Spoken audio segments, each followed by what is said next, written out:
Let me take you back to a moment that changed me. A few years ago, I was out for a dinner with friends and someone said, "You're always working, but what do you really have to show for it?" Their words hit me like a thunderbolt. I laughed it off, but inside, I was crumbling.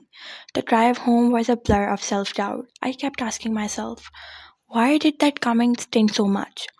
And that night, staring at the ceiling, a thought struck me. The problem is not what they said. The problem is that deep down, a part of me believes them. And that realization was both painful and liberating. Painful because it forced me to confront my own insecurities, and liberating because it showed me the way forward. I did not need to change the world, I needed to change myself. Get into section number 2, which is why triggers exist and how they work. Well, triggers are peculiar things, aren't they? They can take us by surprise like invisible wires hidden in the landscape of our emotions. One moment, we are calm, composed, and in control, and the next, a single word, a glance, or even a social media post can send us spiraling into anger, sadness, or frustration. But what exactly is a trigger? Well, it's not just an external event, a snide comment, an Instagram post of someone's luxurious vacation, or a subtle critique in a meeting. The real trigger is internal. It's a deeply buried wound, an unresolved insecurity, or an unmet expectation that reacts when provoked. Think about the last time you felt triggered. Was it because someone said something thoughtless? Or was it because their words touched a nerve, something you were already anxious or insecure about? Well, triggers are less about the person or event that sets us off and more about what they awaken within us. Imagine this, someone casually comments on your appearance and something as simple as "you look tired today," or "you have gained a bit of weight, haven't you?" To an outsider, it might seem harmless, but for you, it feels like an emotional gut punch. Why? Perhaps as a child, you were often criticized for your looks. Maybe a family member constantly compared you to others, making you feel you were never enough. Or you were neglected and overlooked because you didn't fit a certain standard of beauty. Those comments were not just words, they were seeds of insecurity planted deep within you. And so now, when someone says something about your appearance, it's not their words alone that hurt, it's the echo of years of feeling unseen, unloved, or unworthy. That's the power of trigger. It does not operate in the present, it drags you back into the past.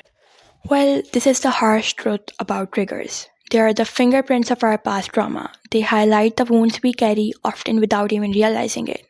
But here's the empowering part. What triggers us does not have to control us. While we can't always prevent the world from poking at our stars, we can heal those scars so that the pokes no longer hurt. And yet, as uncomfortable as they are, triggers are powerful teachers. They show us where we need to grow and heal, and they reveal the areas of our life where we have allowed external opinions, comparisons, or fears to take control. So the question is, do we let these triggers dominate us, or do we learn to rise above them? Section 3 is the power of perspective. Well, one day I came across a line that forever changed the way I see the world. No one can make you feel inferior without your consent. It stopped me in my tracks. I realized I would be given people permission to control my emotions. Whether it was a stranger on Instagram or a close friend's comment, I would let their words dictate how I saw myself. And from that day, I made a promise that I would no longer hand over the keys to my peace to anyone else. Section 4 is Step to Regaining Control. Well, the journey to stop getting triggered is not about shutting down your emotions, it's about mastering them. And here's how I started. Number 1 is pause before reacting. Whenever I felt the sting of a comment or post, I would pause. Literally, I would close my eyes, take a deep breath, and remind myself, this is not about them, this is about me. Number 2 is name the feeling. Well, this is so good. Instead of drowning in the emotion, I would name it. This is jealousy, this is fear, this is insecurity. Naming it took away its power and helped me see it for what it was, a fleeting feeling, not the truth. Number 3 is challenge the story.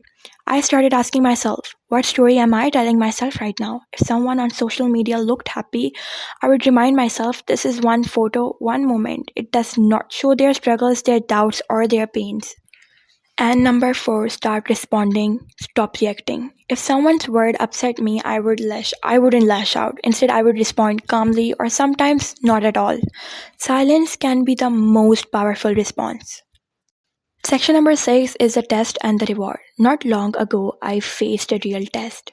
A colleague openly questioned my competence in a meeting, and the old me would have snapped back, desperate to defend myself. But this time, I paused.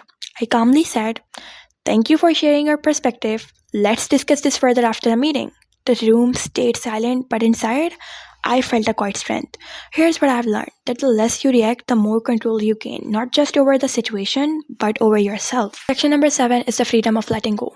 The more I let go of others' opinion, the lighter my life became. It wasn't about becoming indifferent, it was about understanding that their words are just noise, and my peace comes from within, not from their approval. Now, when I see someone's success on social media, I celebrate it, not because their life is perfect, but because I have stopped comparing my behind the scenes to their highlight reel, a new way forward. So, the next time you feel triggered, whether by a comment, a post, or even your own thoughts, pause and ask yourself, what part of me is asking to be healed?